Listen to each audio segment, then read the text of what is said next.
Good. So, okay, we're live. We're live. We're starting. We're live. Welcome, We're Krzysztof. alive. Welcome, Alejandro. Good stuff. Good stuff.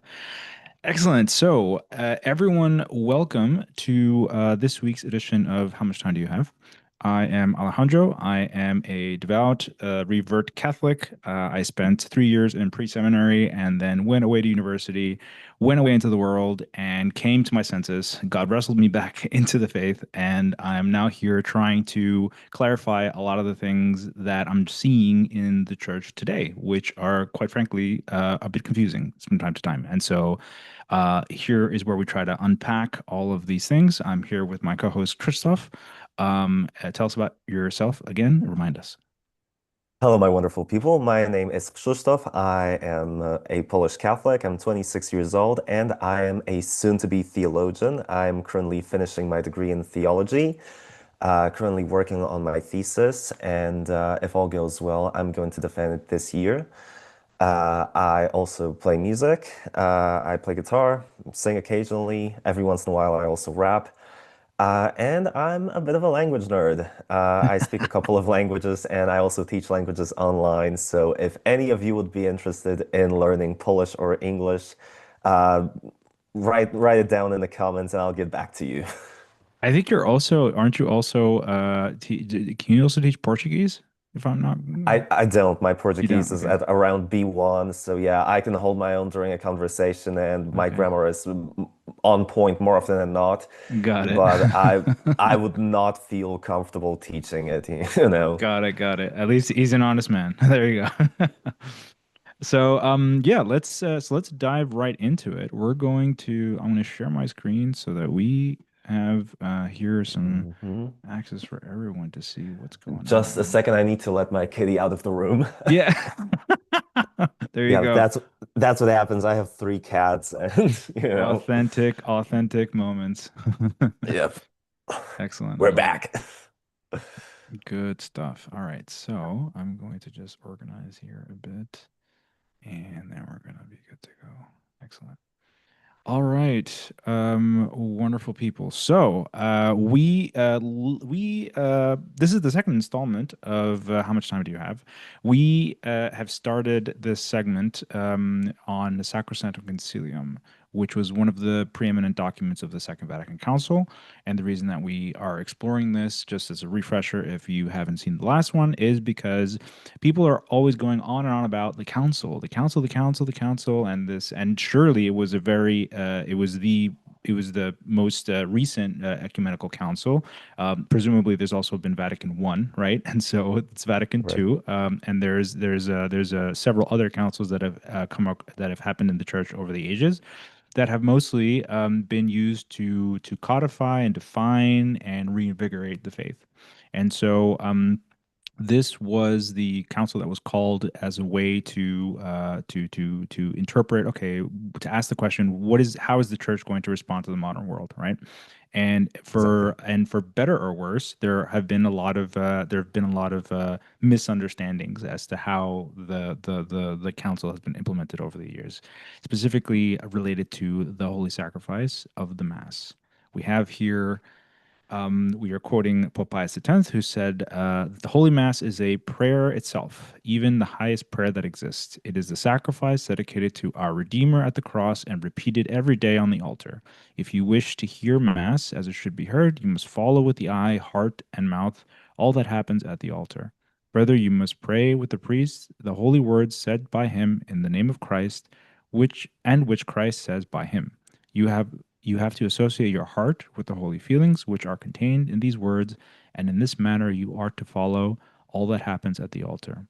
When acting in this way, you have prayed Holy Mass."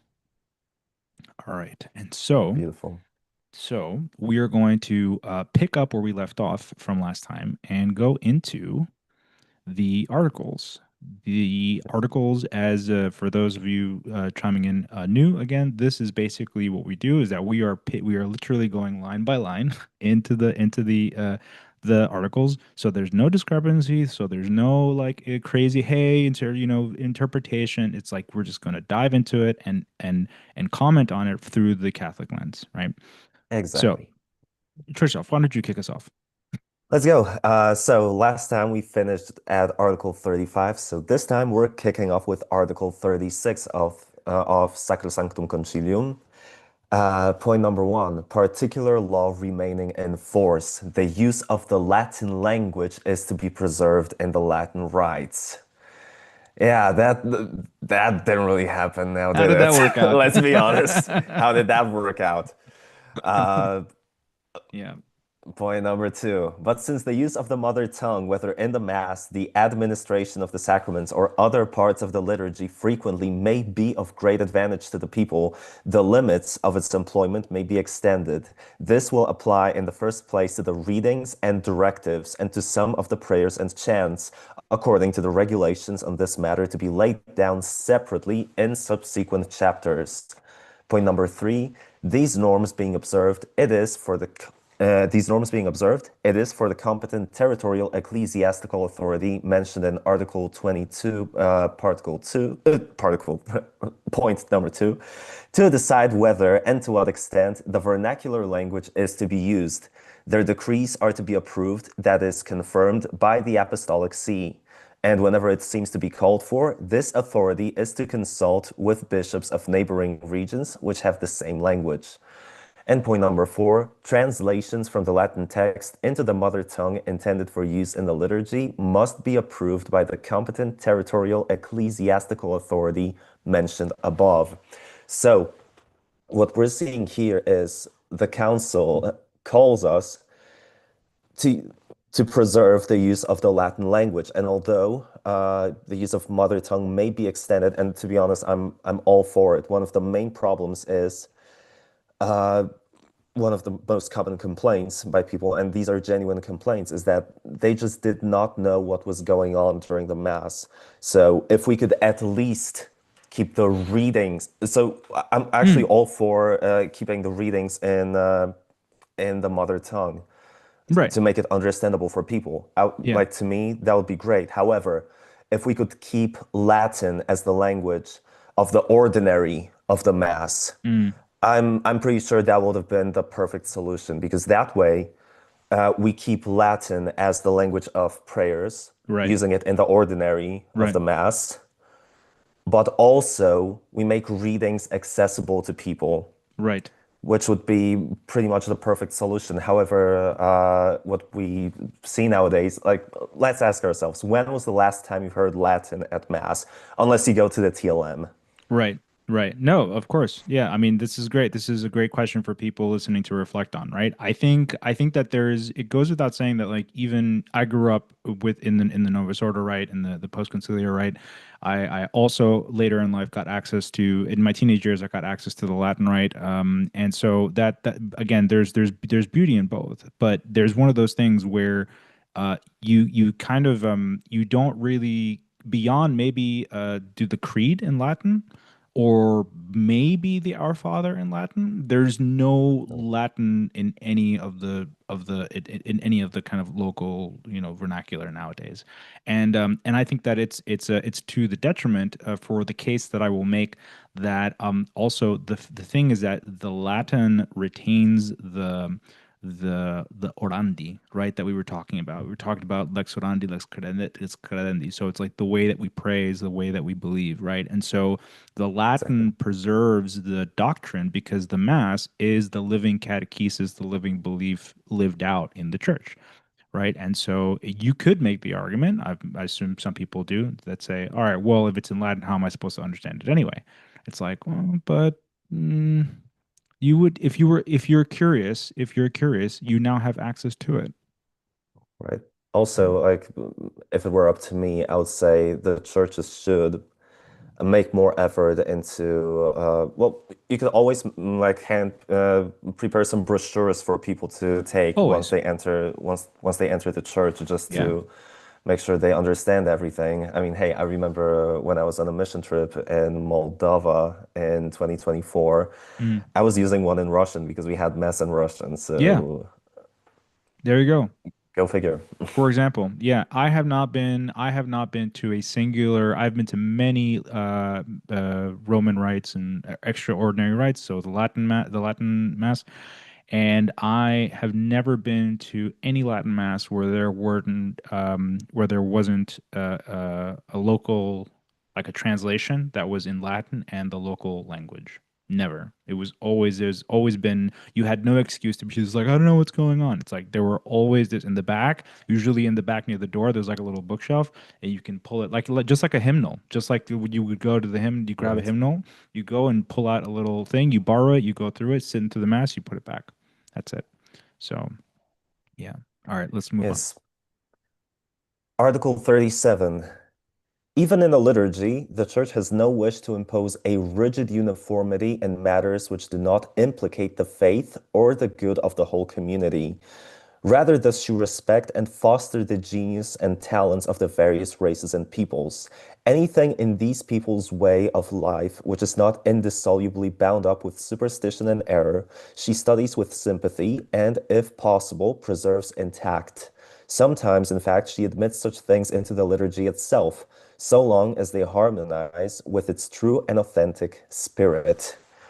Once again, most of the time when people think of the Catholic Church, they immediately think of the Latin Rite. They think of the Right. Roman Catholic Church, and some might not be aware there's over 20 different rites within the Catholic Church.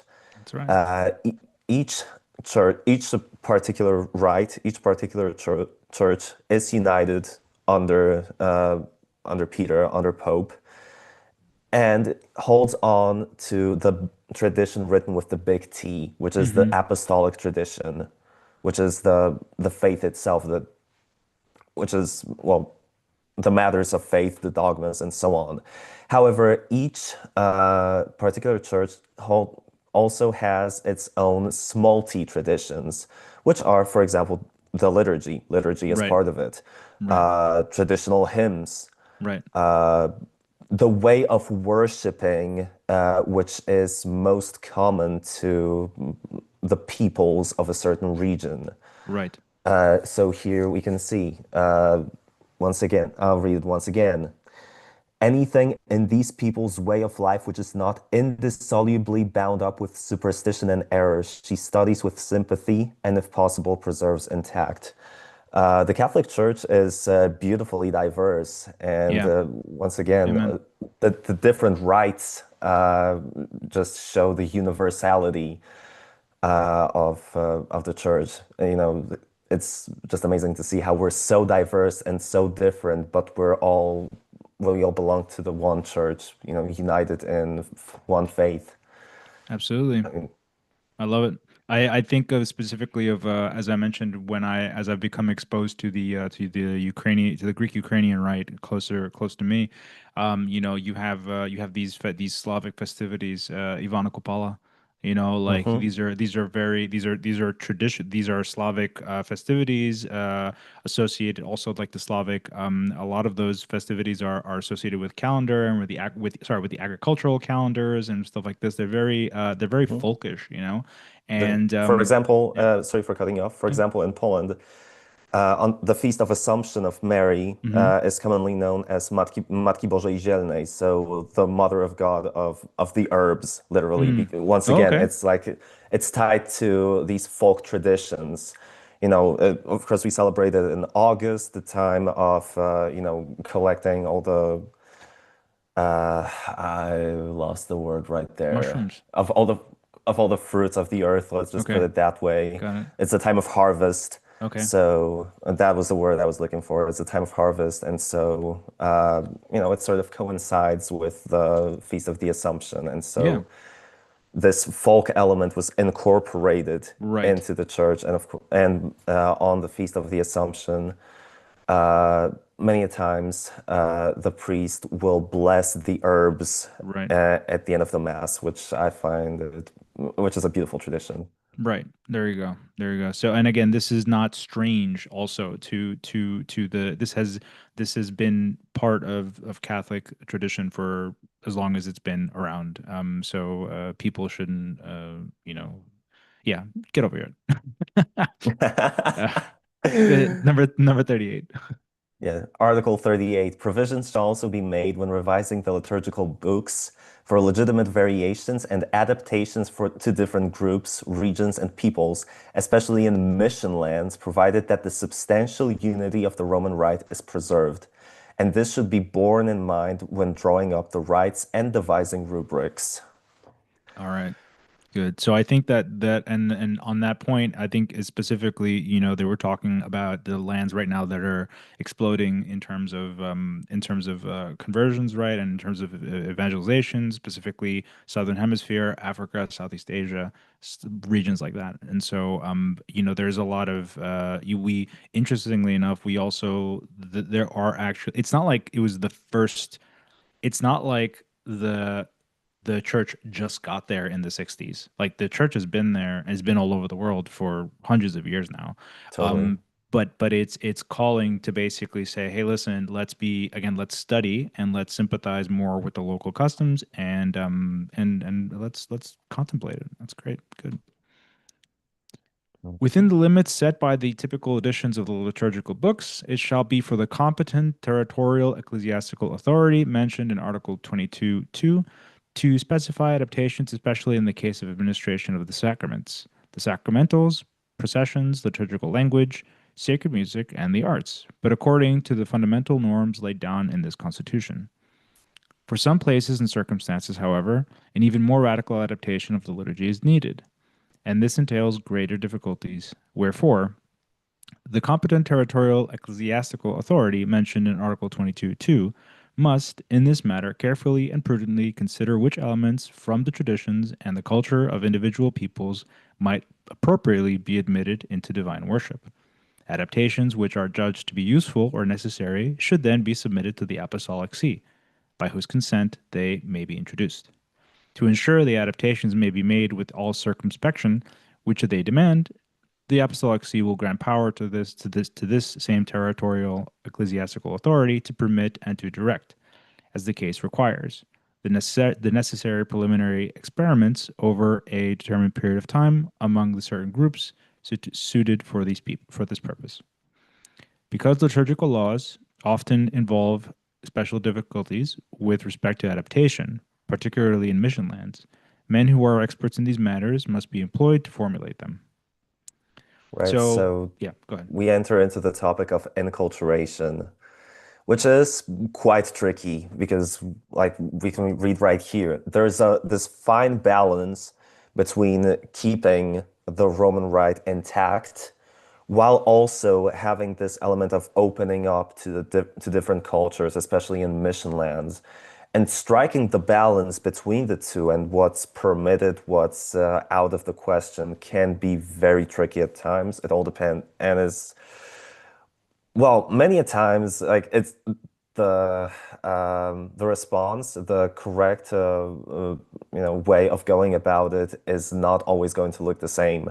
Mm, Like we need to have prudential judgment. We need to really take all of the different aspects into consideration before making decisions. exactly. I want this to be a kind of an encouraging factor to people listening who may be living in situations similar to my own, where you see a lot of abuse in liturgy. And I want you to, again, see right here that I'm not making this up. This is readily accessible to every single person via the Vatican website that looks like it hasn't been updated in 80 years. to to This is readily accessible to everybody for you to see that the church is open to enculturation. It is open to the regionalization, but it is definitely not open to abuse. And at no Right. point does the document is very clear, almost, I would venture to say very precise, and that these things should be handled with care because we have been handed something beautiful and we should care for it in that manner. Yeah. 100%. And as for the enculturation aspect, for example, people correct me if I'm wrong, but one time I've actually seen like a snippet of a liturgy in the Ethiopian Rite, and they were using traditional drums in the liturgy. Mm. Like, sure, like drums is not really something we would feel pretty alien within the Roman Rite, Hmm. within Latin Rite. However, in this aspect, like it's a part of the traditional way of living, of being, of worshiping, and was incorporated so beautifully. And it was still reverent. Like, Right. don't get me wrong. Right, right. Sure. I mean, again, it's we want to make do a full disclosure that like I'm not a liturgist and neither are you. We are Mhm. just two very enthusiastic Catholic men. That I mean, of course, you have the theological background, and I have some pre-seminary training, so we're not experts in the matter, but we're just asking the Mhm. questions and unpacking any concerns that any other layperson could reasonably have, right? For So example, on the yeah. Easter Vigil, like it usually happens like in the parish I go to. Like I was involved a couple of times in the preparation for the Easter Vigil Mm, and the entire Triduum. Like I was a part of the music ministry. mm, We're taking care of music at Mass. And mm. for example, on the Easter Vigil, we would sing the Song of Moses using the drums as well. Okay. And it had this very, I don't know, very sort of like there's a Middle Eastern sort of exotic, sort of like a Mm, primal feel to it, hmm and yet it hmm was still so reverent. It was awesome. Okay. Okay. Well, I actually my my then pastor of the parish by the end of the Easter Vigil, he said, "All right, that's going to sound super inappropriate, but he actually said he experienced a liturgical orgasm." So, and those are his words. Like that's ex actually what he said. Oh man. Uh, I oh don't I man, don't know I like. don't know what to say to that, but sure.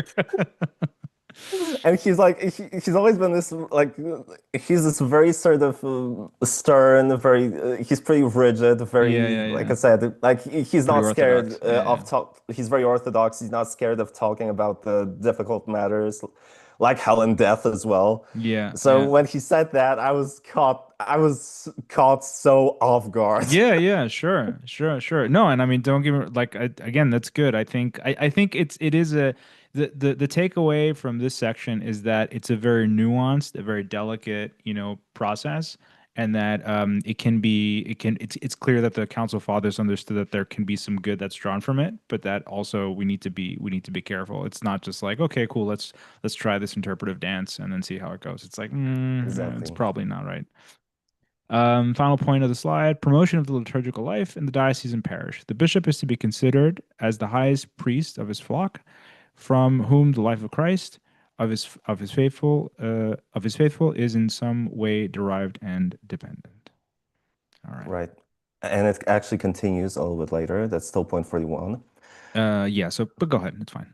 Mhm. Therefore, all should hold in great esteem the liturgical life of the diocese centered around the bishop, especially in his cathedral church.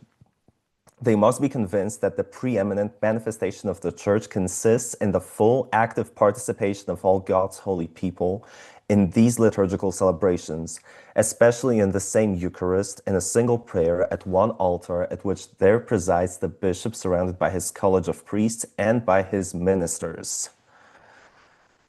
Point number 40, excuse me, Article 42. But because it is impossible for the bishop always and everywhere to preside over the whole flock in his church, he cannot do other than establish lesser groupings of the faithful. Among these, the parishes set up locally under a pastor who takes the place of the bishop are the most important. For in some manner they represent the visible church constituted throughout the world. And therefore, the liturgical life of the parish and its relationship to the bishop must be fostered theoretically and practically among the faithful and clergy. Efforts also must be made to encourage a sense of community within the parish, above all in the common celebration of the Sunday Mass. Yep. Like, not sure what I could add to that, but like, to be honest, the church is an institution, sure, but it is also a community here on earth. Right. So, yeah, like if you're not involved in any church groups, if you're not involved in the life of a parish, that might be actually be something to consider. Right. Or, hey, if you feel like your parish is lacking any initiatives, maybe it's up to you to start something. Precisely that. That's exactly it. Exactly. Think That's about it. Yep. 100%. We're I think not that's a great called to be takeaway. idle.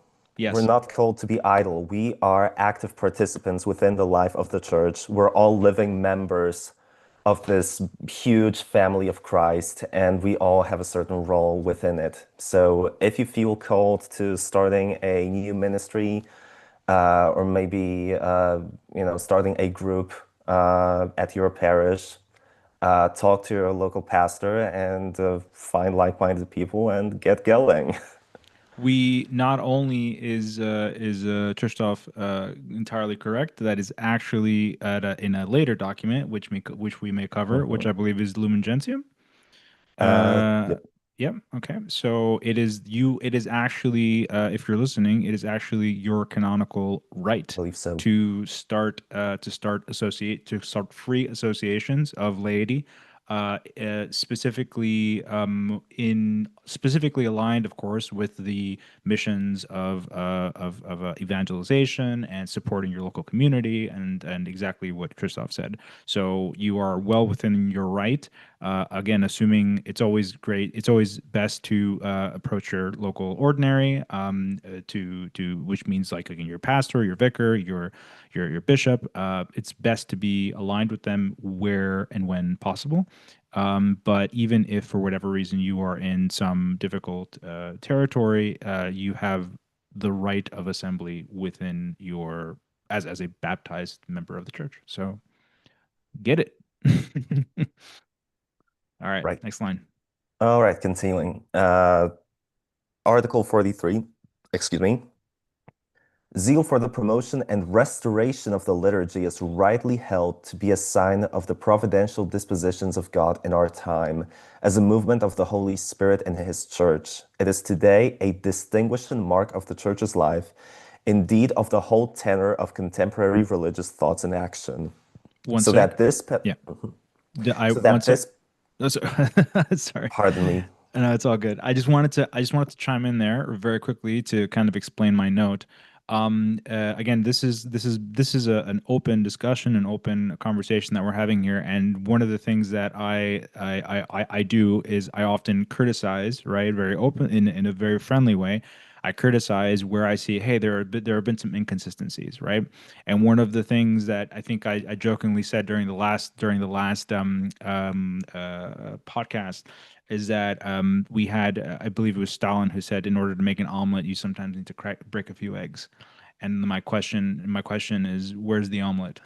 Because one of the things that we see, because the numbers don't reflect that there has been a new springtime of the church. The numbers do not reflect that there has been. We're living in one of the worst catechized generations ever, which is one of the reasons why we're here, trying to expand again knowledge and catechesis and get curiosity of the church going. But I want to have a healthy pushback, because this is not a sycophantic like, oh, look how great our documents are. This is a, hey, let's deep dive and see what we did right, where things went right, but then also where they went wrong, and what can we do proactively as members of the living body of Christ now to try to change that, right? So just wanted to put that in there for thought. Moving on. Right. So that this pastoral liturgical action may become even more vigorous in the Church, the Sacred Council decrees, Article 44. It is desirable that the competent territorial ecclesiastical authority mentioned in Article 22.2 set up a liturgical commission to be assisted by experts in liturgical science, sacred music, art, and pastoral practice. So far as possible, the commission should be aided by some kind of institute for pastoral liturgy, consisting of persons who are eminent in these matters, and including laymen as circumstances suggest. Under the direction of the above-mentioned territorial ecclesiastical authority, the commission is to regulate pastoral liturgical action throughout the territory, and to promote studies and necessary experiments whenever there is question of adaptations to be proposed to the Apostolic See. Article 45. For the Now same it's your turn. for the same reason, every diocese is to have a commission on the sacred liturgy under the direction of the bishop for promoting the liturgical apostolate. Sometimes it may be expedient that several dioceses should from between them one single commission, which will be able to promote the liturgy by common consultation. Besides the commission on the sacred liturgy, every diocese, as far as possible, should have commissions for sacred music and sacred art. These three commissions must work in close collaboration. Indeed, it will often be best to fuse the three of them into a single commission. Any comments? Well, uh, what can you say? I mean, there's a whole lot of liturgical abuses happening nowadays. So, yeah, I would say that's like whatever's happening, like we really need to revive it. We really need to put more care and more attention into actually caring for music and art at Mass because that's a like music at Mass isn't just like isn't an addition to Mass. It is a part of the liturgy itself. So it needs to be holy. It needs to be, well, up to the standards of what's actually happening at the Right. Mass. We can't have just, pardon my words, we can't keep on, having these, pardon my words, half-assed efforts. Like, I mean, Yeah. pardon me, but like, Yeah. I, at times, I can be a bit blunt. And like, I'd say people have their own liturgical experiences at their parishes so they can make their own conclusions. Right, right. I mean, again, ultimately, this is the thing, right? Where there is, we can see here how it might be quite difficult, the ambiguity of the document, which is a criticism in and of itself, but that's a different conversation. But the ambiguity of the document is simultaneously very freeing, but it's also very restraining because it kind of forces you to be in the situation of like, okay, well the bishop as a local community, you can appeal to the bishop if you want certain musical and liturgical adaptations, and at the same time, you can but you also can't go too far. But okay, but who determines what too far is? It's like, all right, so you have this commission, all right, cool, but then it's like, but then what happens if like what happens if the commission wants it, but the people don't like it, right? It's like, or vice versa, and so it creates in a sense a I'm going to take a leap and say perhaps a needless democratization of something that was perhaps previously not really thought of, right? The was it taken for granted? That's an interesting thought. That's an interesting conversation in and of itself. But for example, we started our first episode of the series was on the sacred and the profane. What is the Right. commonality that we see here across sacred liturgy, sacred music, sacred art? Where are the omelets, Exactly. man? Mm. I Yeah. don't know about you, but I actually didn't put them into this. Maybe I'll put them into a later conversation, a later podcast. But I forgot to include some images of absolutely horrendous churches that I've seen here, like and all over. Like there are examples all over the place. These churches that look like conference halls, or All hail the brutalist architecture. yeah. No, exactly. It's like, oh yeah, okay, cool. Like, and then there's this overly intellectualized kind of there's overly intellectualized, very almost I don't even know what to call it. You know It's what? not I have a bit of a good rule of thumb. Like the more you have to explain why something is beautiful, the less beautiful it is probably. ladies and gentlemen, you heard here. Yeah, no, for sure. And so, the worst part about it too is that I think again, we like the Lord said so himself is like you will know it by its fruit, right? It's like Exactly. you will know it like you walk into any of the churches that are cultural historical heritage churches, and you're like, wow, something really I don't even this is gorgeous and I feel moved. And I wouldn't be surprised if Exactly. something supernatural happened here, right? And people flock to these places. I don't Right. see anybody flocking to these new churches. you know? Right, and that's the thing, beauty is together with goodness, uh, a universal value. There's beauty, there's truth, and goodness. These Right. are the three like values that always go together, and they are universal. As in, like the thing is, you don't have to explain beauty. You know a beautiful thing or whatever whenever something is beautiful, the moment you see it, the moment you hear it, the moment you experience it, Right. you just know on an instinctual level it is beautiful. Right. Right. And that's something that the church used to proudly and unapologetically, communicate through the art, through the architecture. That was it was just it. I mean, you see So, a child hugging their mother, like immediately you feel something in your heart, right. like Right. that because that's beautiful, because it's beautiful, and you don't have to explain why it's beautiful. You Right. just feel it. Right. Right. Um, all right, let's move on. Chapter 2. You're up. The most sacred mystery of the Eucharist. Article 47. At the Last Supper, on the night when he was betrayed, our Savior instituted the Eucharistic sacrifice of his body and blood.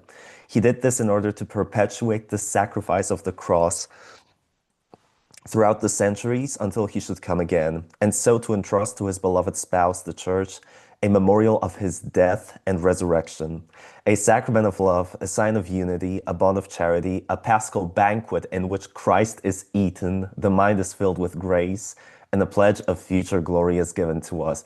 You see this, people?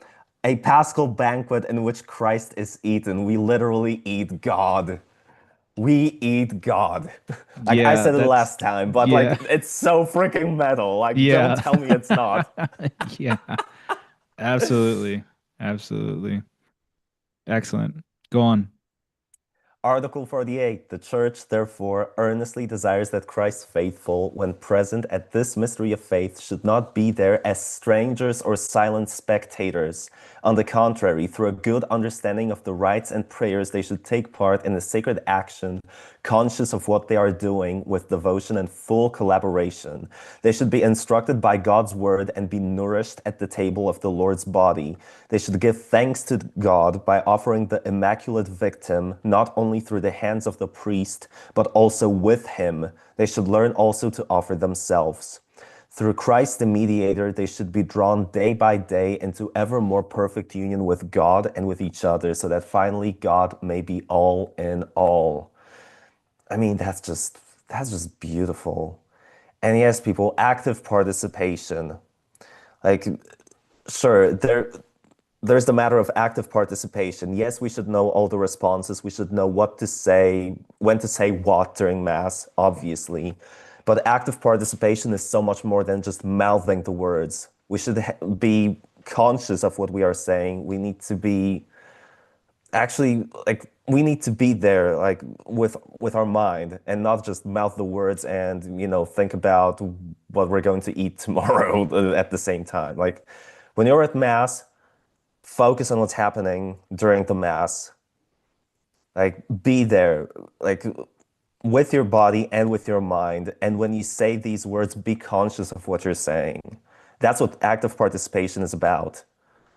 Absolutely. Absolutely. I'm going to have I'm going to be doing a few recordings this Lent on the work of Dom Prosper Geringer and the Mhm. Mass. And these are, as I mentioned last time, these were a series of sermons. It's a massive volume series, but it's a series of sermons that he had on the mass, on reflections on the mass. And I mean, this is just one example, but there are the library, there are libraries of commentaries and reflections and meditations on the mass, all readily accessible to any Catholic that just wants to go and explore it and see it, because the meditations over the ages that the saints have had on what is happening at the mass is is stunning. Like that alone will move you. Totally. If the scripture alone doesn't move you, which it should, because it's absolutely beautiful to meditate on.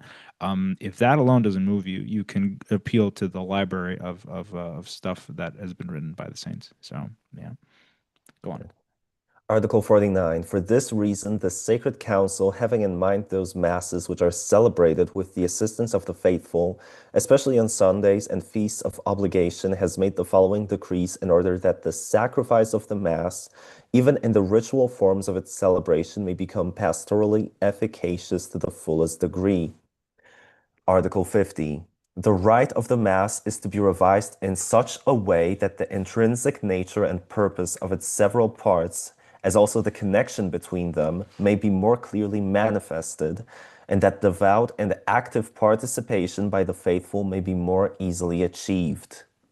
For this purpose, the rites are to be simplified, due care being taken to preserve their substance, elements which, with the passage of time, came to be duplicated or were added with but little advantage, are now to be discarded. Other elements which have suffered injury through accidents of history are now to be restored to the vigor which they had in the days of the Holy Fathers, as may seem useful or necessary.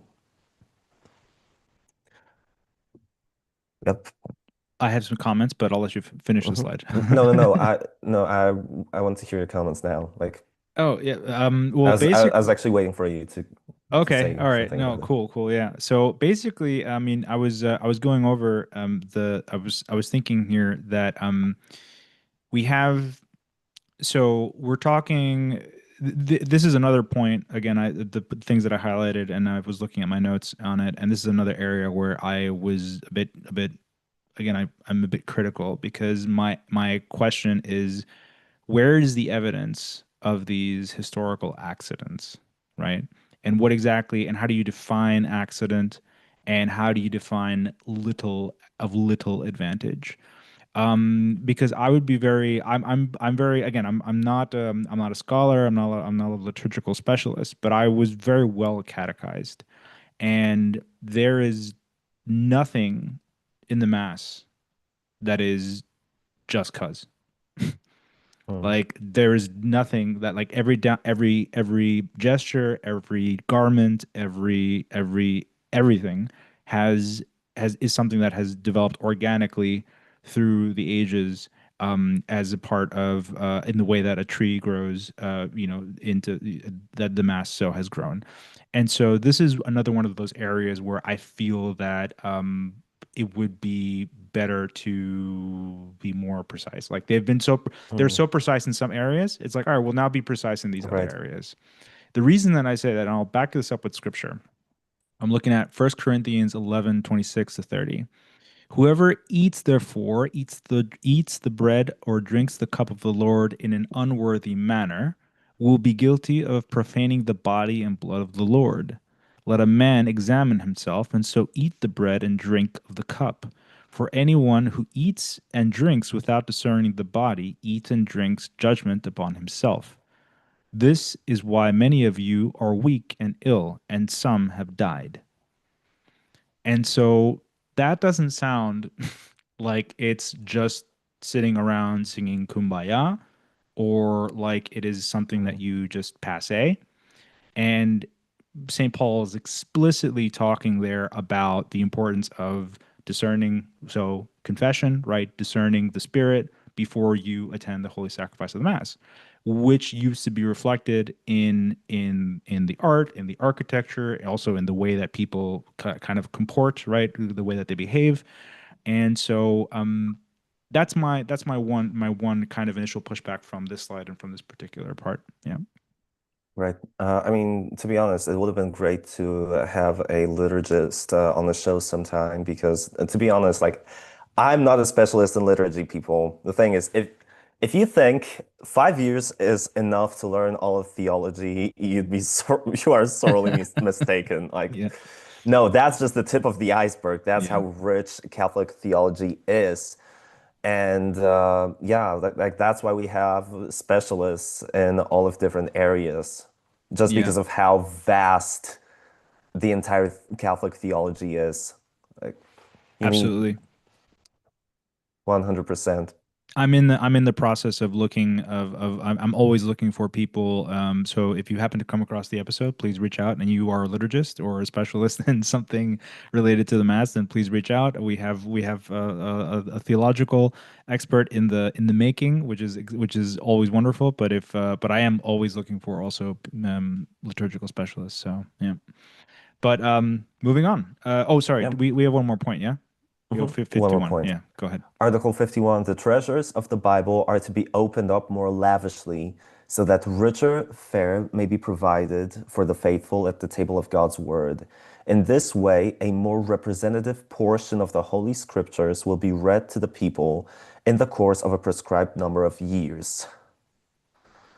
I mean, we have a 3-year cycle nowadays, and in my personal opinion, it works very well. So, like, I have nothing to add to it. Right, right. I don't have the I won't comment on this for lack of my own expertise, but I Mhm. mean, it's for right now I think we can all agree that the only thing that we can all agree is that if there's more scripture then at least and there's more if there's more scripture or more access to more scripture, then at least that is good grounds for any kind of a reform, right? So Totally.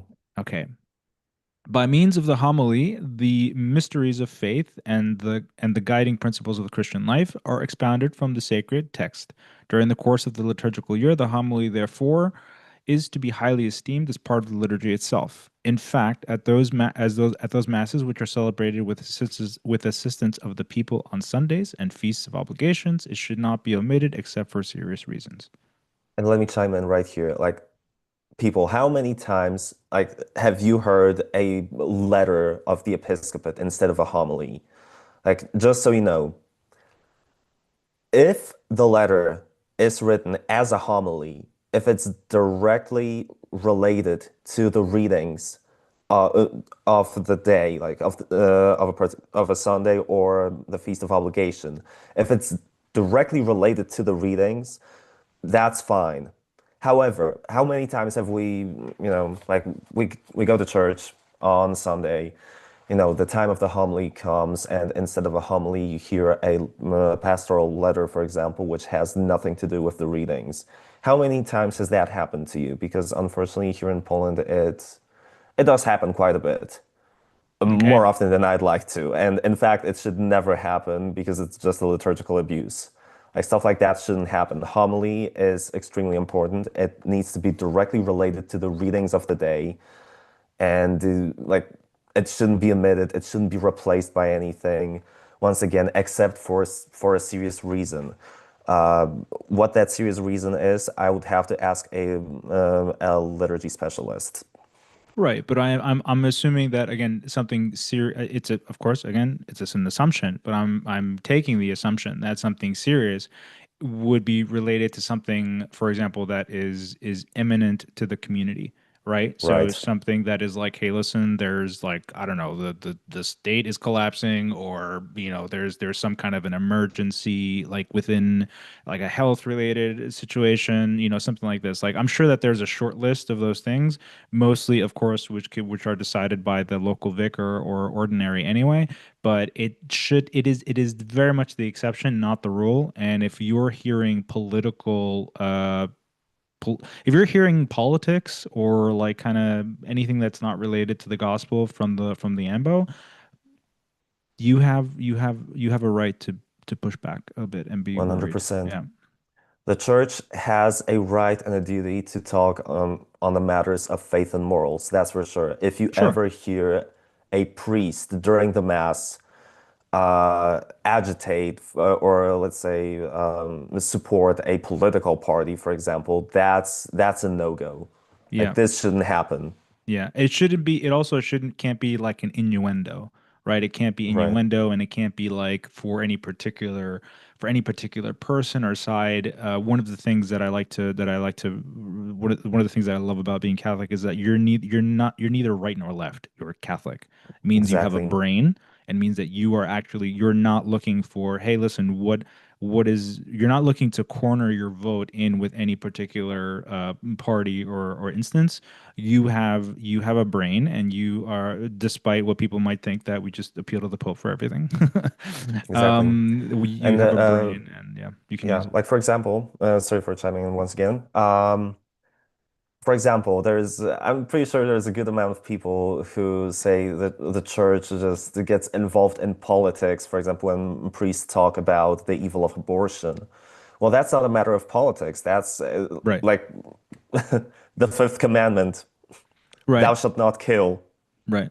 Right. And for example, and again, let's dive deep, right? That's kind of why we're here. Let's unpack that just for a little bit further. It is a it is a difficult topic. We do not want to understate how difficult of a topic something like abortion is. I think we even need to be very careful on the platform, Totally. for this kind of a situation. We do not want to understate under any circumstances how serious it is. The opposite, we want to express how serious it is, and the fact that that it is a fundamentally moral decision, that it is not something that there's no party that has a monopoly to it. They have what politics has is opinions about how we should be running our lives. The Right. difference is that we have, or if you are a Christian, or if you are a Catholic, and at the very least a Christian, you have a very moral standing on the human dignity, the rights of humans, mothers and fathers alike, right? And so this has to be very, very carefully dissected, very, very Absolutely. carefully analyzed, and it's not something that can that belongs to any side. It's something that if the church wants to speak about, she can speak about within the moral framework that she propagates, right? So, okay. Exactly. Especially on Sundays and feast days of obligations, there's to be restored after the gospel and the homily, the common prayer or the prayer of the faithful. By this prayer, in which people are to take part, intercessions will be made for Holy Church, for the civil authorities, for those oppressed by various needs, for all mankind, and for the salvation of the entire world. I I again, my commentary here, in terms of restored, I have I have a Latin missal, like for the Latin Mass. I don't there are offerings, and you can make them. And at every single Mass that I've gone to, you can approach the priest at right before Mass, and you can hand him a little piece of paper, and you can say, "Hey, Father, here's." Actually, I've seen it happen at parishes where the priest, right before, usually they'll have someone from the congregation will hand him a little piece of paper, and they will take it to the altar, and they will pray. They will use it during the offertory, right? And they'll pray it. And so, okay, maybe it doesn't involve a person saying the things out loud, right? I believe that's the thing. Like it's the saying out loud part. Right, right, exactly. And so, like I said, I'm not a liturgist. I'm not sure whether I'm curious as to whether this term restored, like what I'm curious as to what they're talking about, right? Like I don't know if the practice of the prayer of the faithful being said outwardly is something like allowed to the congregation. I don't know if that was a previous ancient, practice. If it was, okay, like then valid point. But if it's not, I just think it's a bit kind of a strange word to use. I also think that when they mention here the salvation of the entire world, this is something that I don't think, like the topics that are covered, right? Like the church for the civil authorities, for the oppressed, for the various oppressed, etc. These are all encompassed in the missal. So I don't for me it's kind of this false, it's a false problem is what I'm trying to say, right? But that's just my opinion. In masses which are celebrated with the people, a suitable place may be allotted to their mother tongue. A suitable place, right? Hmm. This is to apply in the first place to the readings and the common prayer. but also, as local conditions may warrant, to those parts which pertain to the people according to the norm laid down by Article 36 of this Constitution. Nevertheless, steps should be taken so that the faithful may also be able to say or to sing together in Latin those parts of the ordinary of the Mass which pertain to them. Sounds Exactly. like Like sounds like a rule, not an exception. Not an definitely. exception. And now we're basically in a predicament where the exception became the rule. Right, Like once we when we sit down and actually read the document, the way it's worded, it truly seems like the exception has become the rule. right, right. And again, I'm not making this up. It's right there, people. We're just reading it. um. Okay. And wherever more extended, yeah, we got that. That more perfect form of participation in Mass, whereby the faithful, after the priest's communion, receive the Lord's body from the same sacrifice, is strongly recommended. I highlight this because I have been privy to a situation where I saw the priest communing after handing out communion, and that was a bit strange Yeah, never happened to me, to be honest. because don't, I'm pretty sure there is a very priestly canonical order as to why the priest is the first to consume the consecrated hosts, right?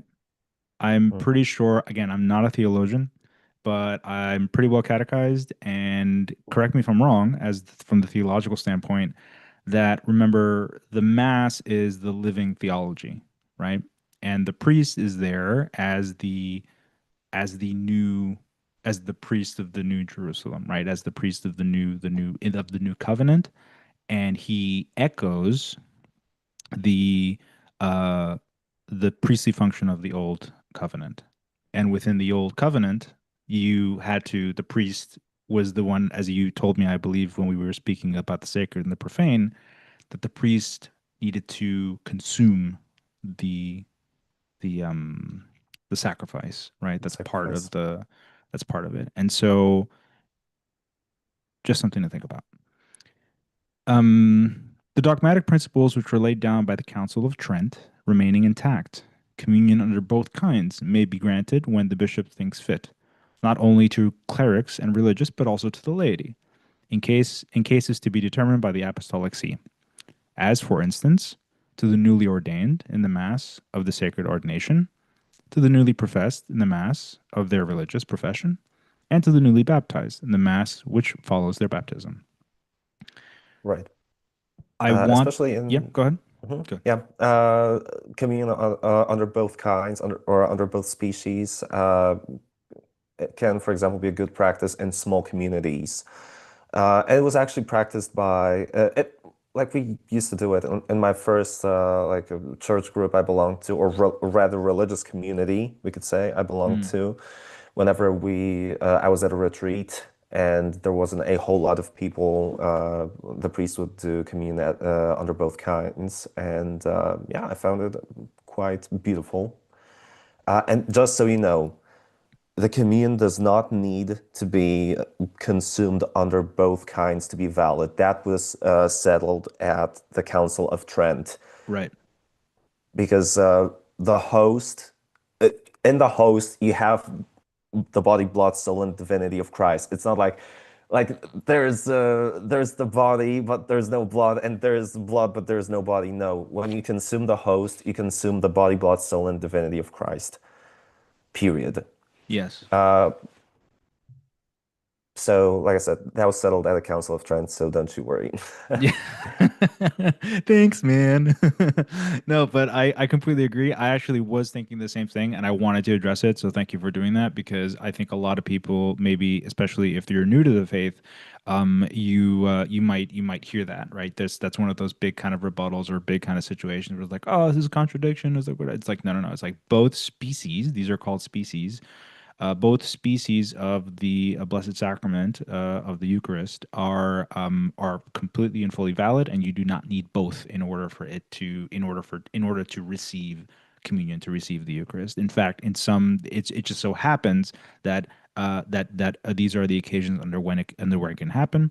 Moreover, if you look at the Eastern rites, for example, that's actually something where it still happens every week, right? So there I have received within the Ukrainian Eastern Rite, and when they have they have a different kind of a different representation of the body of the bread, and it's more like a little crouton almost, and they Hmm. dip it into the wine, the blood after the Okay. transubstantiation, And it's and given on a then spoon. it's given on a little spoon, exactly, and they just kind of go boom and just drop it in. And so this is custom since time immemorial, right? So yeah, Right. yeah, it's beautiful. We're it's beautiful. It is. All right. The two parts which, in a certain case, go to make up the Mass, namely the liturgy of the Word and the Eucharistic liturgy, are so closely connected with each other that they form but one single act of worship. Accordingly, the Sacred Synod strongly urges pastors of souls that, when instructing the faithful, they insistently teach them to take part in the entire Mass, especially on the Sundays and feast days of obligation. I just kind of made a note here to say we started with a quote from St. Pius X, right? And this was back Mhm. in 1800s. So it goes without saying that this has been in practice for some time. Well, Um, technically, it was already in the 1900s. I mean, I believe. Hold on, I have to like see. I'm so bad with dates. Uh, However, he was when was Pope Pius X ordained, or should I say, elected as a bishop? Like I said, I'm pretty bad with dates, but I have to check it out. All right, so 1893, oh, Patriarch of Venice, but as a pope, he was elected in 1903. So yeah, it was hmm, already the 1900s. I thought so. right, right, right. I just wanted to say that Mhm. the idea that this isn't new, right? Like my whole Right. because again, people also will say like and the jobs of councils for those listening, the jobs of councils are not to innovate. The jobs of councils are to usually to basically unpack and like reaffirm and also reestablish and reinterpret the teachings, the perennial teachings of the church in light of what is happening at the present time. That is the Right. perennial role of councils. It is not to innovate, it is not to create new things, because again, we have the deposit of faith, and that means that we're supposed to protect it in the way that you protect your deposit and your bank account. So, right. Let's Moving on. continue. Article 57, Concelebration, whereby the unity of the priesthood is appropriately manifested, has remained in use to this day in the Church both in the East and in the West. For this reason, it has seemed good to the Council to extend permission for concelebration to the following cases. Number one, A, on the Thursday of the Lord's Supper, not only at the Mass of the Chrism, but also at the evening Mass. I mean, on the Thursday of the Lord's Supper, we celebrate the institution of priesthood, so that's a very good choice. B, at Masses during councils, bishops' conferences, and synods. C, at the Mass for the blessing of an abbot. Number two, also with permission of the ordinary to whom it belongs to decide whether concelebration is opportune. A, at conventual Mass and at the principal Mass in churches when the needs of the faithful do not require that all priests available should celebrate individually. B, at Masses celebrated at any kind of priest meetings, whether the priests be secular clergy or religious. Also, the regulation, however, of the discipline of concelebration in the diocese pertains to the bishop.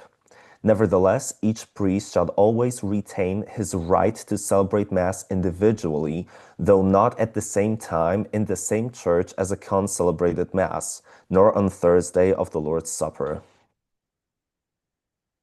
Yeah, I guess we can move on. Article 58, a new rite for concelebration is to be drawn up and inserted into the pontifical and into the Roman Missal. I only wanted to highlight and share here that this is the first time that we are explicitly seeing anything referring to a new rite. And so when people, again, there's this back and forth. There are different interpretations that we have to kind of very carefully examine. We're not liturgists, but we're just Catholics observing, reading the document and saying, okay, well, there is this for this first time, this hinting at, okay, there is a new rite that is being um, introduced, and so let's just leave it there. Chapter three. The other Three. three. It reminds me of this scene in Monty Python and the Holy Grail. Yes, Like, must answer me these questions three. three. Yeah. Yeah. Oh man, the holy hand grenade of Antioch. I love it. Yes, that was. I mean, let's be honest. It was so blasphemous, but so funny at the same Oh, are time. you kidding, dude? No, I mean, like, I felt like they walked a pretty decent line. Like, I didn't feel, I mean, you have to have a sense of humor about yourself as well, Mm, and I wouldn't count it blasphemous. I would count it. They walked the line, like it was tastefully cheeky. yeah, Yeah. If that's a you valid if opinion. if you guys have not, if anybody hasn't watched Monty Python and the Holy Grail, go watch it tonight. Classic. Uh, on the other sacraments and sacramentals. The purpose of the sacraments is to sanctify men, to, well, everyone really, but you know what we mean, and to build up the body of Christ, and finally to give worship to God, because they are signs. They are also because they are signs. They also instruct. They not only presuppose faith, but by words and objects they also nourish, strengthen, and express it. That is why they are called sacraments of faith.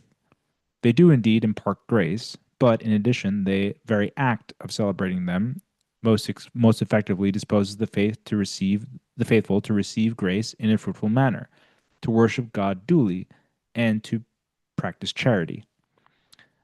Really quick, can you chime in and remind us the differences between the dulia and the kinds of worship, right? Just to kind of Right. summarize. Right. So when we talk about worship, uh, the word worship, where does it even come from? Etymologically speaking, to worship is to give someone their worthship, basically give someone what they're worth. Like that actually is connected to a virtue of justice to give to each one what they are rightfully owed. Right. And God is properly worshipped in the sacrifice of the Mass. That's the thing. Like that's the difference between worship and let's say praise. Worship involves sacrifice. So if we were to look at at the Latin phrases, there's cultus latriae or latria, which is the worship we give to God, and that's due only to God. Only God deserves to be given latria, whereas dulia is a form of, I guess we could say, honor, reverence, uh, a certain form of praise as well, but not in the same way we give praise to God. Let's say, or veneration, that's the word I was looking for. Right. So Right. the word slipped my mind for a second. Okay. So dulia would be veneration. Latria is worship, actual worship. Like, sure, if we were to look at the word worship itself, like, yes, we give people their worship in a sense as well, but like the meaning of the word has evolved in such a way that worship means like, well, worship involves sacrifice, and worship Right. is associated with latria.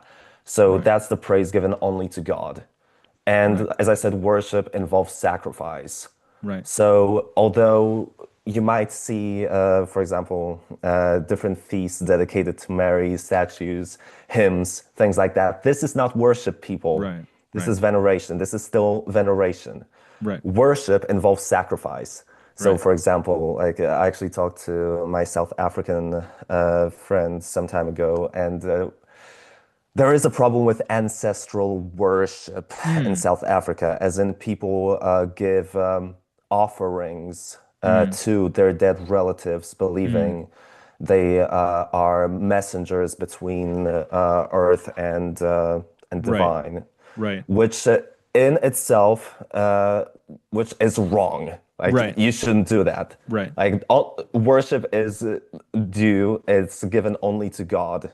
Right. Only God deserves worship, which involves sacrifice. Right. If you like make sacrifices, and I'm talking about sacrifices in the liturgical sense, Right.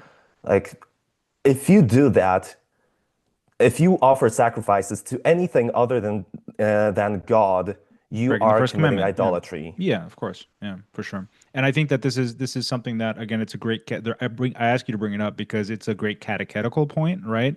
It's Right. something that I think people it's something that I obviously didn't know how to defend against, when growing up with a Protestant mother, she would accuse me of this, stuff, or she would say of the Catholics that they were, Hmm. Mary worshipers or whatever, and I didn't know how to defend this, right? And so I want to I am very grateful that you can communicate that because again, now we understand that there's this difference in the worship, and that also, for example, it's very that it's okay to again to you can light a candle. You can light a Right. candle in front of an icon, in front of a statue. You can buy a bouquet of flowers and you can lay it at the feet of the local, again at the statue and stuff like this. These are forms of the dulia, right? Exactly. You're not worshiping it. You're expressing a form of, I think, acknowledgement and respect of the virtue, right? Exactly.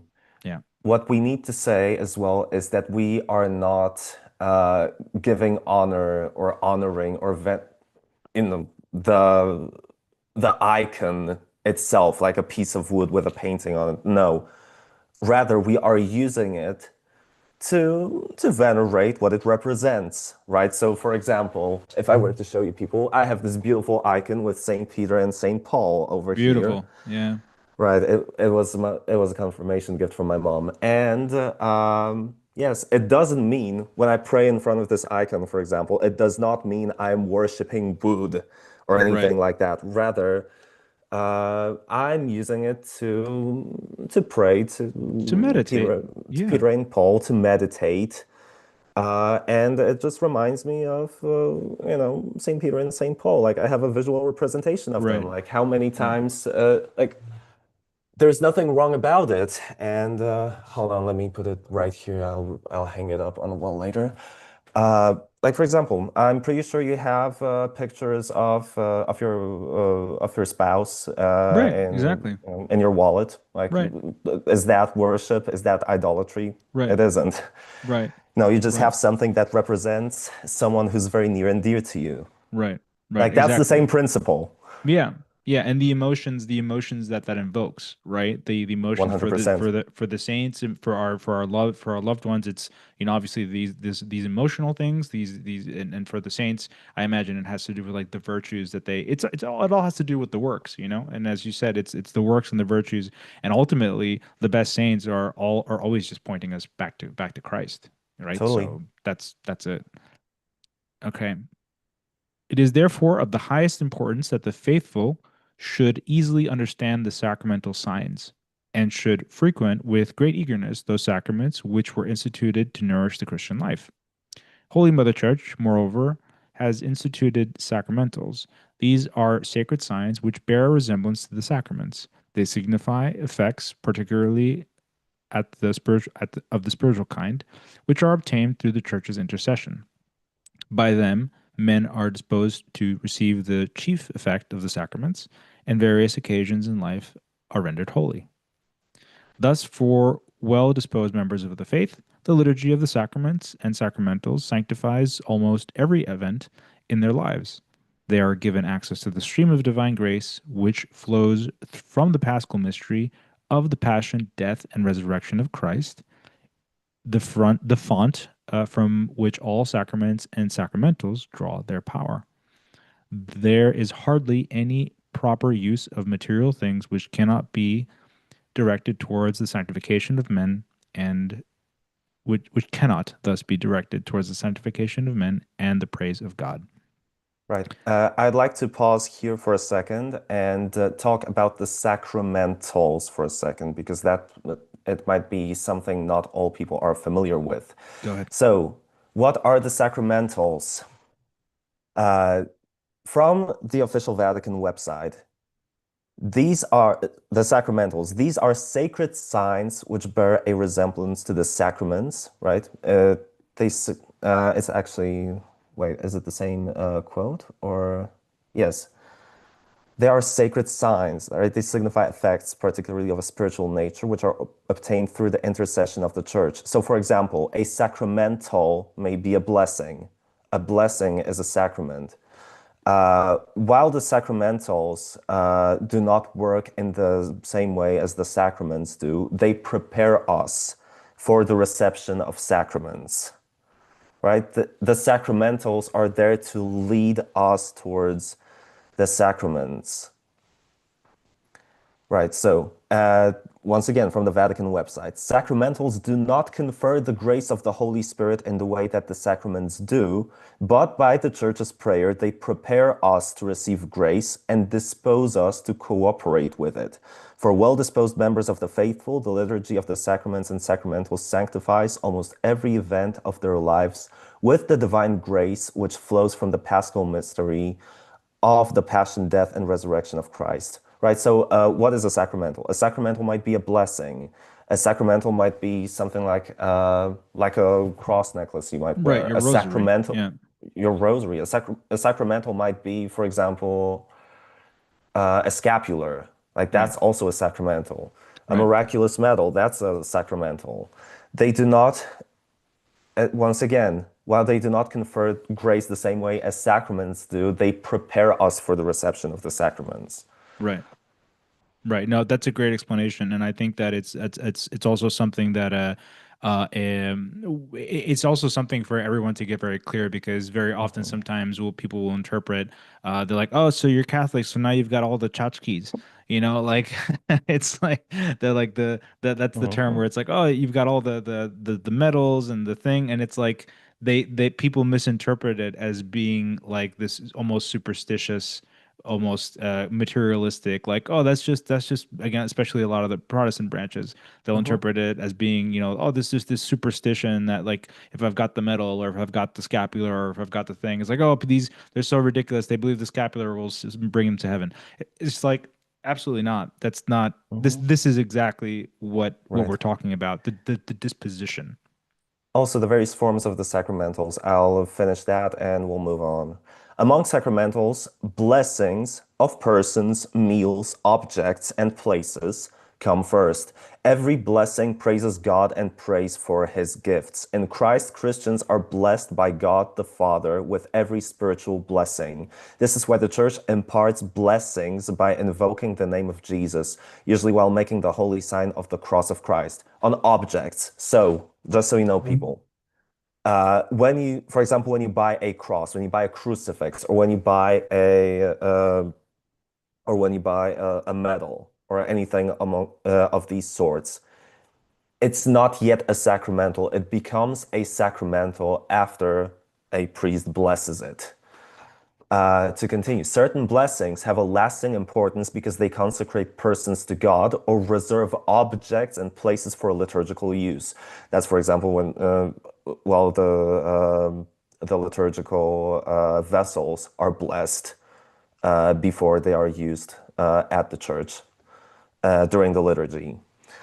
Among those blessings which are intended for persons, not to be confused with sacramental ordination, are the blessing of the abbot or abbess of a monastery, the consecration of virgins, the rite of religious profession, and the blessing of certain ministries of the church, readers, acolytes, catechists, etc.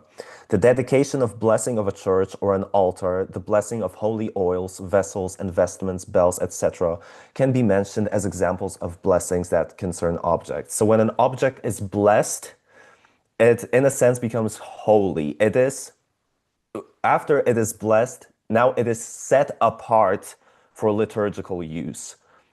It cannot be used as like for example when the liturgical vessels are blessed, they are to be used for liturgy. They are to be used within the cult Right. uh, during Mass. Right. They Right. can serve as, let's say, oh, hey, look at here. I have this beautiful set of vessels. It looks quite beautiful, doesn't it? No, Yeah. you can't use it as an As a museum ornament piece. Yeah. for Yeah. as a Yeah. museum piece for your house or whatever. Like once it is blessed to be used during Mass, like Right. that's what it's for. Right. Period. Right, right. That's exactly right. It's not a yeah, you can't use the cruets or the as a decanter like later on. Um Thus for the well-disposed members of the faithful, the liturgy of the sacraments and sacramental sanctifies almost oh sorry, apologies. I covered that already. Mhm. With the passage of time, however, there have crept into the rites of the sacraments and the sacramentals certain features which have rendered their nature and purpose far from clear to the people today. Hence some of the changes have become necessary to adapt them to the needs of our own times. For this reason, the Sacred Council decrees as follows concerning their revision. Now, before moving on, I have to hear my notes on this. Again, I'm appealing to where exactly like this crept into the rites. Okay, where, by whom, what exactly? What about the Orthodox and the Eastern rites? How which if you visit and I encourage people to visit, are much more ornate and extravagant than the present Latin rite. So again, just want to introduce people that I want to invite people to ask these questions. We're not going to answer them here tonight, but Mhm. the reading of the document is so that people understand that hey, this is all there, and you can ask these questions, and you should. All right, moving on. Mhm. Take it away. Article 63. Because of the use of the mother tongue in the administration of the sacraments and sacramentals can often be of considerable help to the people, this use is to be extended according to the following norms. A. The vernacular language may be used in administering the sacraments and sacramentals according to the norm of Article 36. Be in harmony with the new edition of the Roman ritual, particular rituals shall be prepared without delay by the competent territorial ecclesiastical authority mentioned in Article 22, point 2 of this constitution. These rituals, which are to be adapted also as regards the language employed to the needs of the different regions, are to be reviewed by the Apostolic See and then introduced into the regions for which they have been prepared. But in drawing up these rituals or particular collections of rites, the instructions prefixed to the individual rites, the Roman ritual, whether they be pastoral and rubrical, or whether they have special social import, shall not be omitted. So, once again, the matter of the vernacular language. Once again, uh, for administering sacraments and blessing sacramentals, once again, the use of the vernacular can be useful here because that way people become aware of what is actually happening. Considering like you don't get something blessed every day, right? Right. So in this situation, I would say the use of vernacular is very much on point. The thing is, you go to Mass every Sunday, so I'm pretty sure you would be able to learn the ordinary of the Mass in Latin without any problems For and learn example. what it means. However, as I said, like we don't get something, an object blessed every day. Right. So, like in this case, the use of vernacular is very, very much useful. Exactly. Let's continue. And for example, you also like let's take a very common, very banal example. The blessing of a house, right, or a home. Hmm. That's something that you would probably like to understand what's going on. right? So Totally. that people, so that okay, the priest is performing certain exorcisms, certain blessings. Like this is now you want to understand what's going on, and that I completely understand as being valid. At least, or at least, if not just in the vernacular, then in the vernacular and the Latin, but that there should be some kind of an Right. understanding there. Yeah, As a go on. side note, do you know where hocus pocus comes from? I know it's some kind of blasphemy. Yeah. Yeah, it was basically a bastardization of the words of consecration, hoc est corpus meum. So this is my Oh, body. So because like you, most of the time you couldn't hear what's happening, right. like the priest is offering Yeah. the sacrifice of the mass. It's like, oh, some hocus pocus, Yeah.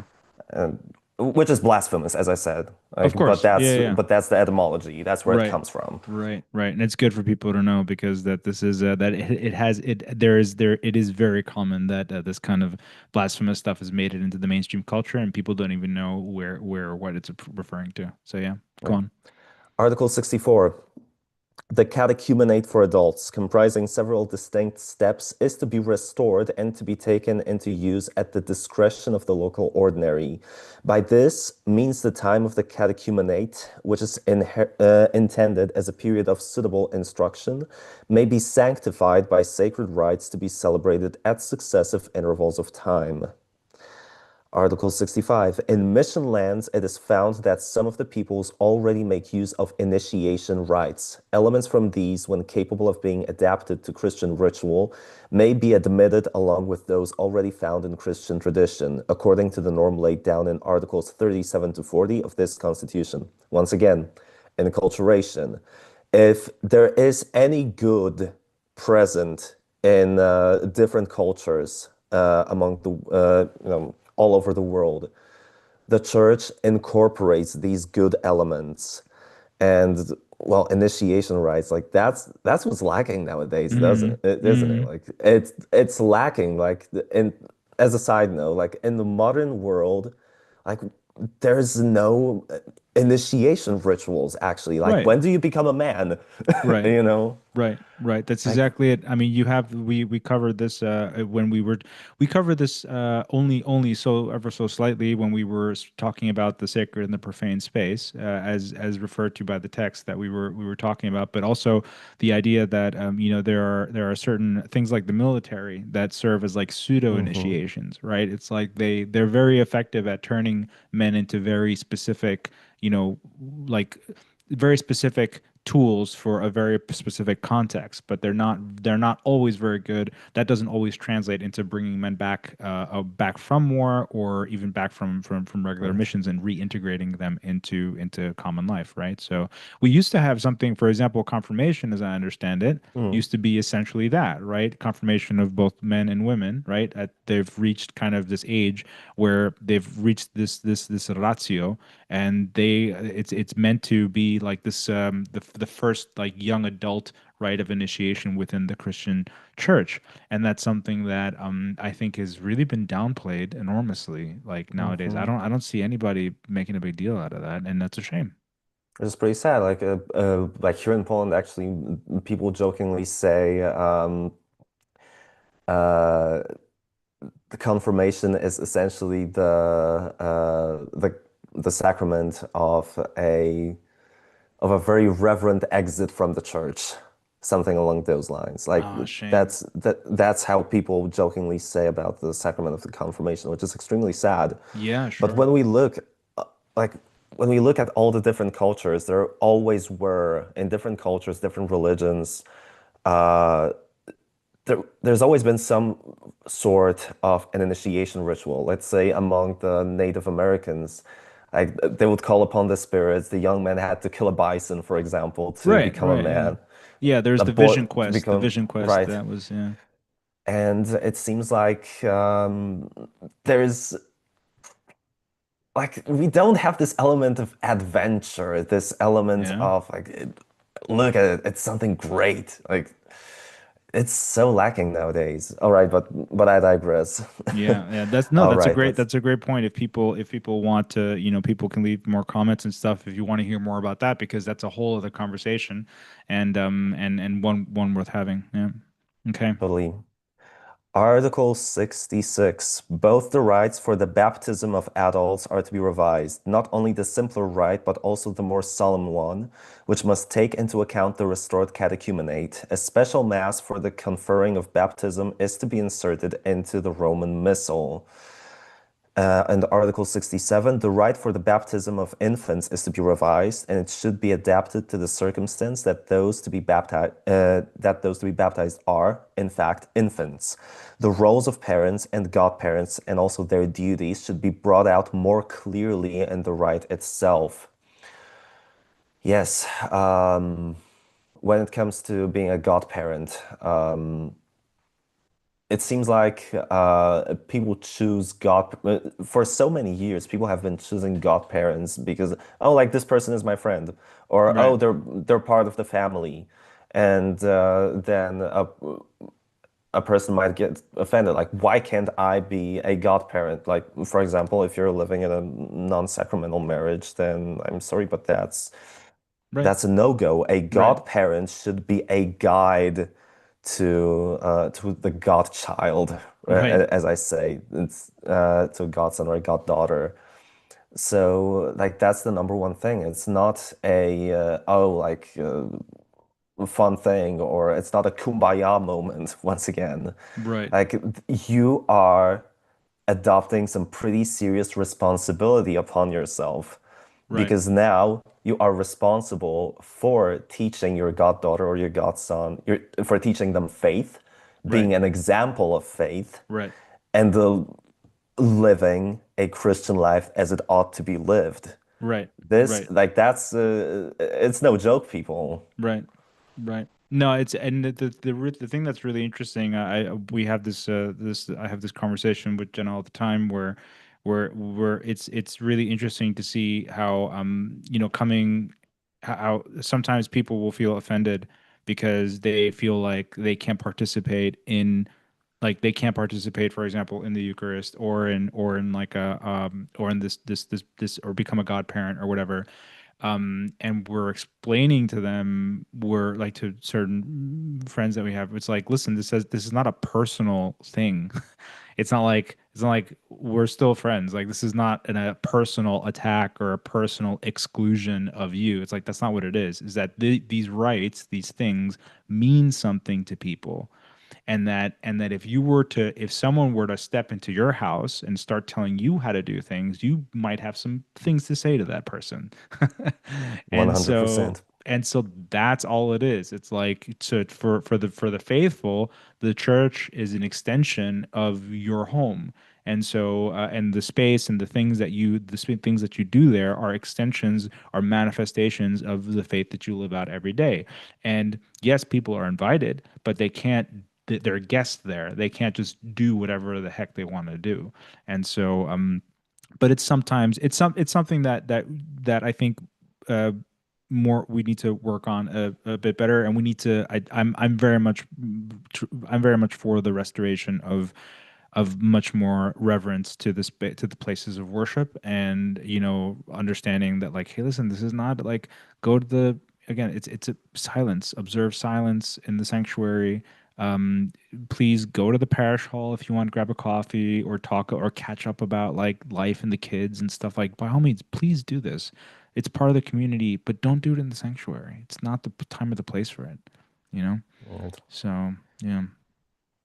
Yeah, um the sanctuary isn't the place for Kaffee und Kuchen. Yes. Yes. Exactly that. All right. Second to last slide for today, because I think we're Mhm, on time. I want to be respectful of people's time, but then it's mhm. also I think we're gonna end on a spicy note today. So Ooh. for people to come back next week. The baptismal rite should contain variants to be used at the discretion of the local ordinary for occasions when very large number are to be baptized together. Moreover, a shorter rite is to be drawn up, especially for mission lands, to be used by catechists, but also by the faithful in general when there is danger of death and neither priest nor deacon is available. In the place of the rite called the order of supplying what was omitted in the baptism of the infant, a new rite is to be drawn up. This should manifest more fittingly and clearly that the infant baptized by the short rite has already been received into the church. Not Mhm. really sure what, not really sure how to parse that.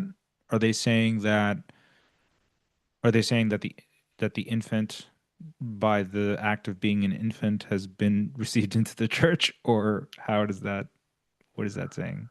I believe I would have to ask a liturgist, but it Yeah. actually might regard a case when you meet someone and when someone is unsure as to Hmm. whether they were baptized or not. Ah, Because okay. we're human and things like that happen. A person might not have certainty with if they were baptized or not. Sure. I mean, hey, me personally, I was baptized in the church. Actually, I was baptized on, I believe, the second on December 26th, the day Okay. after Christmas. Okay.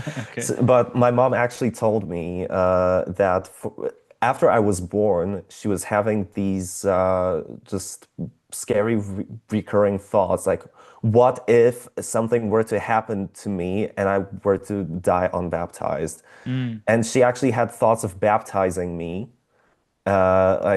privately. mm, She doesn't even remember whether she did it or not. mm. But like I was baptized in the church later on. So let's say,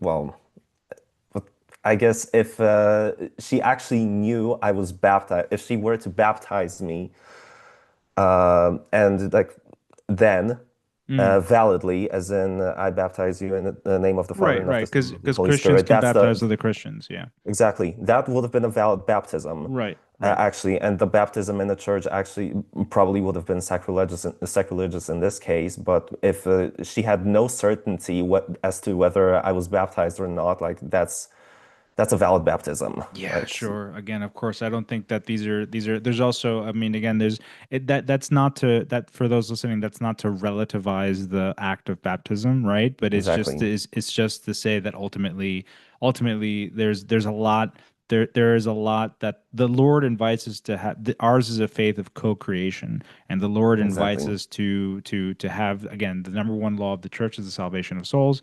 It's perfectly reasonable that as a parent, if you don't know whether or not your child, you're gonna be able to baptize your child, you want to ensure it, in a way, as soon as possible. And so, yes, that makes sense. just so you know, Okay, just once clearing you're it up. certain, if you Yeah. are certain you were baptized and you wanted to be baptized again, that would have been a sacrilege and a pretty grave sin. And Yeah, yeah, sure. Yeah, yeah. You can't like, yeah, however, exactly, rebaptize. Yeah, exactly. yeah. However, we have this. However, there's also always the human element to it. So, like, Right. our memory fails us Of when we course. have no recollection. If we don't know whether we were baptized or not. If you were baptized, that means your previous baptism was valid. And right now, we're just making sure you actually are baptized. Right, right, And if right. you weren't baptized, then hey, welcome to the church. Right, right. I think it's a that's another thing where I say here in the, or sorry, not I say, we can read here, because that's a whole other can of worms. This one here about, as an and a new rite is to be drawn up for the converts who have already been validly baptized, and it should indicate that they are now admitted to the communion of the church. Again, this is where the ambiguity kind of rubs me the wrong way, because we have to understand what the valid, like, how do you identify a valid baptism, right? Because, for example, it's clear, again, talking about this with Jenna, for example, again, she's coming from the Orthodox side of things. Orthodox and Catholic, both Orthodox and Catholic, like Catholic and Orthodox recognize each other's baptisms, right? Mhm. And that's I mean, depending on the Orthodox that you speak to nowadays. Right. But the point is that for by and large, they recognize each other's baptisms because they have a very clear apostolic pedigree. But now the question is, okay, well, if I'm if I'm coming from the corner church of what's happening now, Mm. then and I want to become part of the Catholic Church, and I was baptized in Mhm. whatever they whatever form or rite they call baptism. The thing is, Am I right? as long as the Trinitarian formula is used and the water is used, like that's a valid baptism. If someone is if you poured water over a person and like when there's a pouring of water Right. or a full submersion and there's the formula of I baptize you in the name of the Father and of the Son and of the Holy Spirit, Right. that's a valid baptism. Okay. All right. I'm gonna put a let's put a pin on that and revisit it at a later Sure. conversation for like that can take its whole other its own Hmm. podcast episode because again Exactly. it's something that again I can totally get on board with apostolic traditions having the right, you know, having the recognizing their baptisms, but but coming especially from the United States where every Bob, Dick, and Harry can set up his own church at the corner. I have a hard time understanding and defining valid as that, right? But again, but I'm open to be wrong. I'm just Hmm. saying that Like I said, that's a conversation. as long as there is water used, as in pouring Yeah, of water over the person or full submersion, which actually that's what word the baptizo in Greek means to yeah, submerge. right. Uh, and like I said, there's the Trinitarian formula, and I baptize you in the name of the Father and of the Right, but Son and of what the I'm Holy trying to Spirit. say, right, but what I'm trying to say is that firstly, it has to, firstly, you have to think of it. I don't want to go into a whole exegesis of this now, but the Mm. thing is that firstly, you have to think about like, okay, well, again, first of all, who are you, right? Like, who are you? Like, are you an apostolic Christian, Actually, anyone can or are you baptize, and that's actually regulated in the Catechism. Anyone can baptize. anyone? If I'm, but if what Like I'm trying, as surprising as if like as surprising as it were to you, like very surprising, yeah. yes. So I could have abandoned Wicca yesterday and still not have gone to confession, but I'm baptized and then I'm talking to my girlfriend and telling her, "Hey, listen, I've left Wicca and it's terrible and I'm not gonna like I wouldn't want you to come with me." And she's just like, "I love you." And then and then get all emotional. And then she's like, "Baptize me." And I baptize her. It's like, how does that Well, work out? just so you know, just because the baptism is valid, it does not necessarily mean that's the way we should do it every single time. Like Mm. anyone can baptize, sure. Like the preferred way would be to actually have a priest baptize you. Well, Like yeah, that would, sure, of sure. course, would be the preferential option. However, Right. let's say your friend or your girlfriend or anyone that's near you is in a near occasion of death. Like you absolutely have the Right, but right. these are extreme cases. That's not what I'm These talking are about, extreme right? Like cases, yes. and I think that for example, even they've specified even the document specifies that it's kind of like, hey, you know, use your noggin, right? Like, but again, I'm talking about like that's a whole different can of worms to open about what is and isn't valid, right? And if we just start with the baptism, that alone would be very interesting because again, to me, I have a hard time believing that being baptized by someone from the apostolic tradition is being baptized is the same validity or is the same, yeah, I guess is the same baptism as being baptized by my spouse or significant other or whatever that just found Jesus. Like, Well, technically, it has the same validity. As weird as it may sound, but it actually does have the same validity. Like again, when you have, we'll dive into it. Well, it's a no, I'm totally up for the Fight no. Club. It's I love it. It's good. That's what we're here. That's what we're here for. So yeah. We're doing it Okay. live, people. Yeah, we're doing yeah. Except during Easter tides, the baptismal water may be blessed within the rite of baptism itself by an approved short formula. Again, super skeptical about all these shorter formulas, but that's a different conversation. New episode. The rite of confirmation is to be revised, and the intimate connection which the sacrament has with the whole of Christian initiation is to be more clearly set forth. For this reason, it is fitting for candidates to renew their baptismal promises just before they are confirmed. Confirmation may be given within the Mass when convenient. When it is given outside of the Mass, the rite is that is used should be introduced by a formula to be drawn up for this purpose. The rite and formulas for the sacrament of penance are to be revised as well, so that they more clearly express both the nature and effect of the sacrament. Extreme unction, which may also and more fittingly be called anointing of the sick, is not a sacrament for those who are only in the point of death, as you explained to me last time. Hence, as soon as as any of the faithful begins to be in danger of death from sickness or old age, the fitting time for him to receive the sacrament has certainly already arrived. In addition to the separate rites of anointing of the sick and for the viaticum, a continuous rite shall be prepared according to which the sick man is anointed after he has made his confession and before he receives viaticum. Anything else? Hmm. Any comments? Uh, Final comments?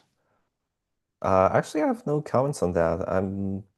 That's basically clear, and yeah, I have nothing to add to it. Okay, got it. My one criticism on this is that I wrote here is that shorter doesn't mean better. True. So again, brevity is not clarity. And I would say the second Eucharistic prayer has definitely been abused quite a bit. Right. So I just want to leave people with that thought. I think that'll be enough. So, my very wonderful people, thank you, Krzysztof, for coming along to today. Thank you, everyone, for this much longer episode. We are. We hope that you learned something new. We hope that you got some insight. Any final words, Krzysztof, for what's going on?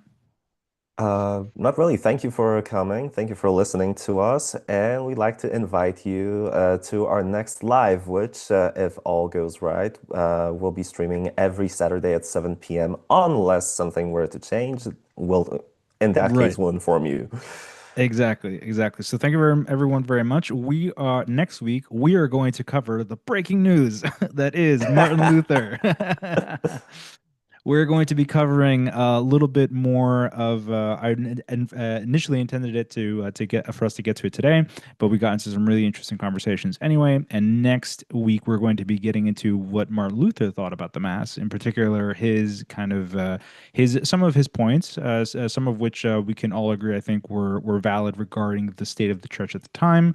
If given everything that historically was going on, a very tumultuous time, very abusive time. And so we're going to be exploring what his reflections were on the Mass, how they may differ to the perennial understanding of the way that the Mass has been thought of over the ages, and what that means in light of the Second Vatican Council, because ultimately we want to stay on that point. So We could totally go everyone. through the 95 Thesis as well, because like people would be surprised how Catholic they actually sounded. Right, and exactly, and so we want to get exactly back to that, to explore that, to unpack it. Thank you everyone for coming. Have a wonderful rest of your weekend, and this has